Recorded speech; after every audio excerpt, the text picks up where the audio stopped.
দুনিয়াতে যত অদ্ভুত অদ্ভুত প্রশ্ন সব আপনি মুসা আলাইহিস সালামের মাথা থেকে পাবেন। বিভিন্ন বিষয়ে আল্লাহরে প্রশ্ন করতেন। সাইয়েদনা মুসা আলাইহিস সালাম আল্লাহরে বললেন, আল্লাহ আপনি আমার এমন একটা জিকির শিখাইয়া দেন যে জিকিরটার শব্দ আপনি আর আমি ছাড়া কেউ জানবে না।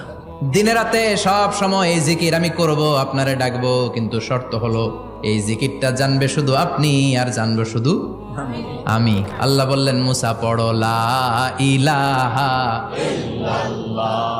মুসা আলাইহিস সালাম কয়, মাবুদ এটা তো জাতীয় জিকির, সবাই জানে। আমি তো চাইছি এক্সেলেন্ট একটা জিকির, কারো কাছে নাই, শুধু আমি জানবো আর আমি পড়বো। আল্লাহ বললেন, মুসা এই লা ইলাহাকে যদি এক পাল্লায় রেখে দাও, তাম বিশ্ব, 7 আকাশ 7 জমিনটারে তুলে যদি তুমি আরেক পাল্লায় রেখে দাও, লা রাজাহাত কাফাতু লা ইলাহা ইল্লাল্লাহ, মুহূর্তের মধ্যে লা ইলাহার পাল্লা ভারী হয়ে যাবে। ও মুসা, তুমি যতই এক্সক্লুসিভ জিকির চাও, লা ইলাহার চেয়ে দামি জিকির আমার কাছে নাই।